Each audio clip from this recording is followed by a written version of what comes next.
Welcome. I'm Josh Blevins here for Shelbyville Now. I'm here today with the Director of Planning and Community Development for the City of Shelbyville, Mr. Waleed Albakry, I think, if I said that That's correctly. good. Yes, thanks for coming out and speaking with us today. First, Waleed, could you just kind of lay out for our viewers what you do for the city and kind of how long you've been here in Shelbyville? Thanks, Josh. First of all, it's a pleasure to be with you here and your audience. I have been here for about 2 years now, and I am the Director of Planning and Community Development. In plain English, that includes working on any development in the city now and also future ones, and dealing with ones that were done before that might need some tweak here and there or improvements. But above all, we are here about building communities and trying to make Shelbyville a better place to live. Awesome. And I think that's what we all hope for here. So the reason we've got you here today is on Tuesday evening, you came before the city council and gave a little bit of a presentation that I don't think anyone was expecting, that we might have some looming water issues in the city. Could you kind of lay out for us what you presented to the council and what's going on? Absolutely. As you mentioned, we didn't know about it for a long time, but what happened is there was kind of legal issues from some groups trying to protect the Duck River, which, as you know, it's very essential for Middle Tennessee, Sure. not just for Shelbyville. Yeah. So the way we actually knew about it was from our partner in Shelbyville Power. Shelbyville Power, as we all know, is not just about power, it's also water and sewage. Right. So what happened is there are potential consideration from TDEC. And when I say TDEC, it means the State Department responsible for environment. Right. So they are looking at potentially limiting the amount of water that our community can withdraw from Shelbyville, from Duck River. Okay. Of course, that might have really negative consequences. Oh, sure. Yeah. So what's going on now? Hopefully it will not happen, but if the limitations are implemented, that will not just mean that we'll have to stop development. It will also negatively impact existing development or the ones that have been approved already. Okay. I watched your presentation there. It looked like you just found out about this 2 weeks ago, which was why it was a surprise to all of us. There were a lot of numbers you threw out that day, and I've kind of done some research of my own.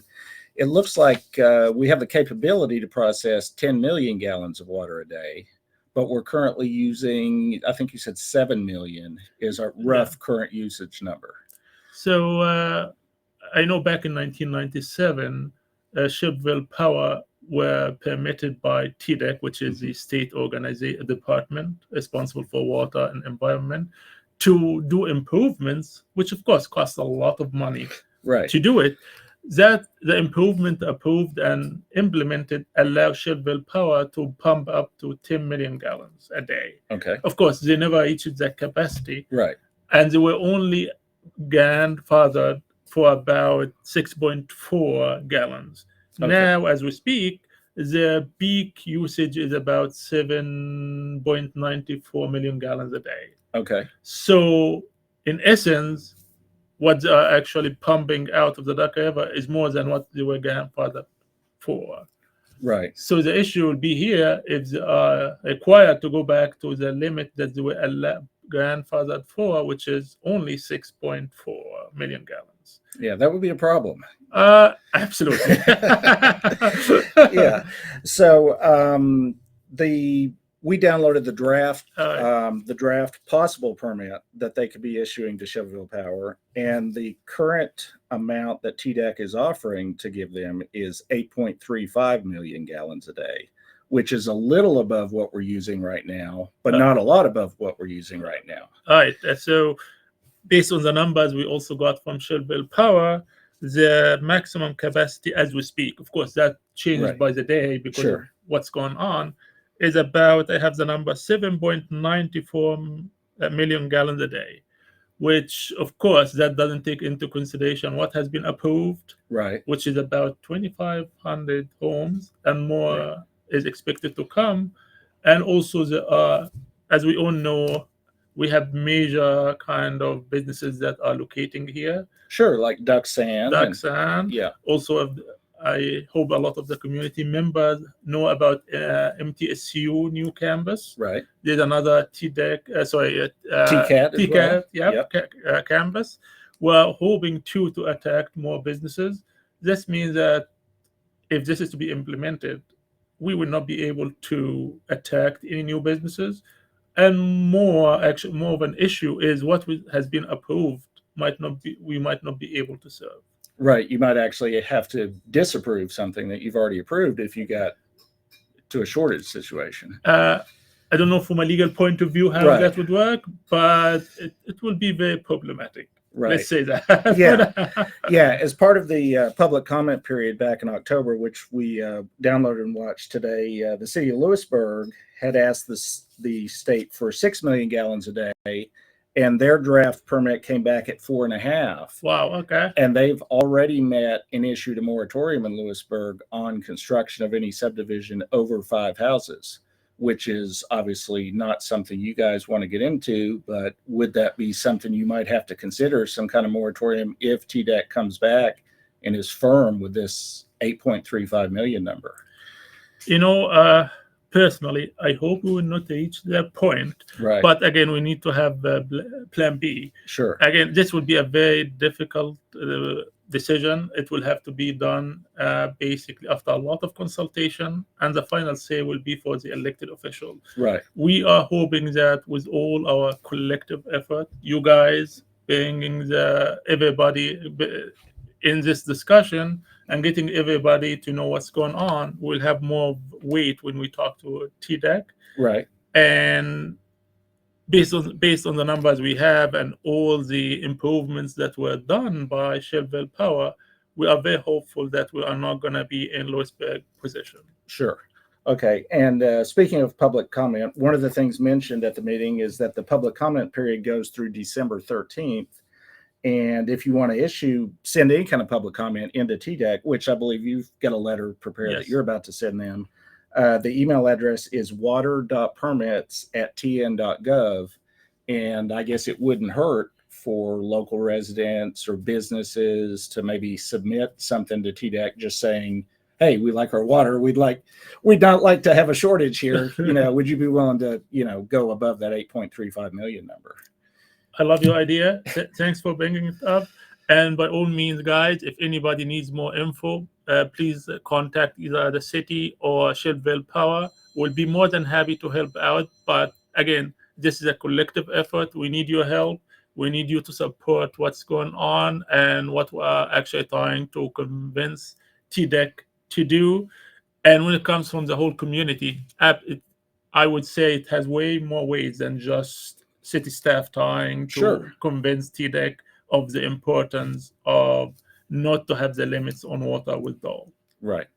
Okay. And then just outside of the water issue, we got your draft letter here about some of the upcoming, possible development here in town. And it looks like just in the last 2 years, planning has approved a bunch of new residential construction here. It looks like, the numbers you gave us here, 1,460 new houses, or I guess residential units, and then maybe another 2,500 currently under consideration. So outside of the water issue, I know Shelbyville Power and Water, you guys meet with them all the time. Are we good on power? Are we good on sewer? Do they have any other kind of concerns as we're in a really rapid growth moment here right now? That's a very good question, Josh. Any application that is approved, it has to go through different departments and different layers of, I would say, a view.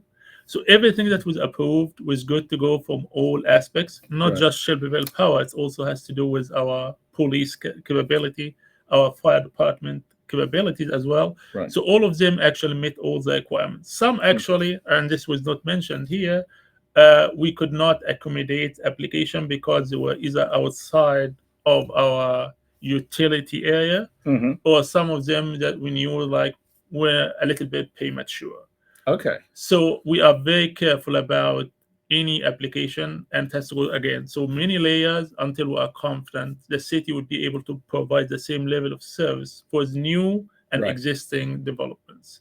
For the new ones that I was talking about, which is almost approximately 2,500, Right. some of them are actually were approved lately too. I didn't add them to the numbers. And again, they have to go through all the layers of review and basically check all the boxes before they could be approved by the Planning Commission. Okay, awesome.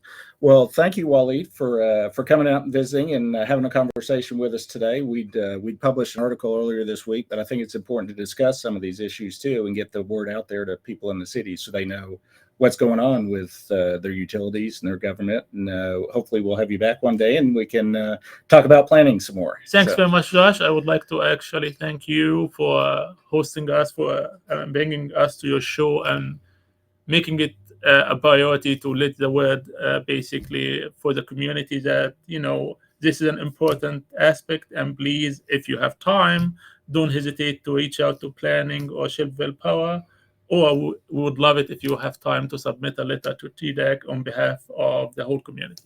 Yeah. Thanks everyone for watching today. We'll be back sometime, hopefully real soon, with an update on what's going on with the city. And if anything news breaks at all on this water issue, we'll be the first to bring it to you.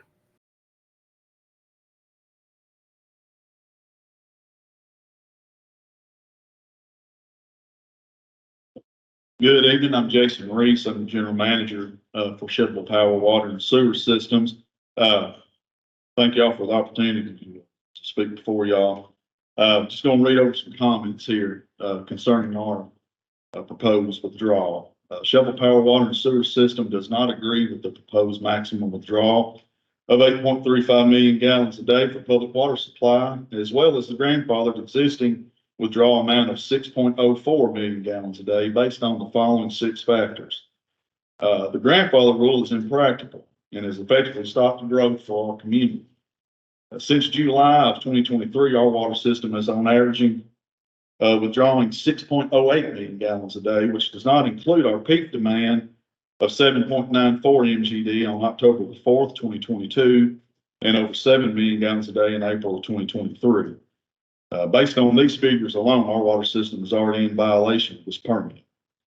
Our peak demand was 7.94 million gallons a day on October 4th, 2022, so limiting our system to a maximum withdrawal of 8.35 million gallons a day leaves us only 0.41 million gallons a day, which is the equivalent of approximately 1,200 homes. The city of Shelbyville is currently experiencing its largest population boom ever recorded, with approximately 2,500 new dwellings that have either been approved or are currently in the design phase. This proposed limitation will effectively end all residential growth and leaves our system and community with little to no chance for commercial or industrial growth. The proposed withdrawal rate that's included in the permit of 4,620 gallons per minute does not equal to our proposed withdrawal volume of 8.35 million gallons a day, and I assume this is a misprint. We also have a neighboring water system, Bedford County Utility District, that's tied to our system in 3 locations. In prior years, BCUD has purchased 1 million gallons a day from 1 meter. Under this current proposal, Shelbyville Power, Water, and Sewer System might not be able to help out our neighbors in the time of need or crisis. Number 5, these limitations, especially concerning water losses, could drastically affect our flushing amounts, which could lead to violations. Also, water leaks that are hard to find, firefighting by our local fire department, repairs or failures to our water storage tanks, as well as new line flushing for back T samples could potentially lead to violations. And finally, in the year 2000, our system evaluated growth projections for residential, commercial, and industrial growth and invested millions of dollars in upgrading our treatment plant capacity, our distribution system, and our water storage tanks. These plans, particularly one to expand our water treatment plant to 10 million gallons a day, were all approved by TDEC. This maximum proposed withdrawal of 8.35 million is basically telling our system that we've wasted millions of our ratepayers' dollars. Thank you.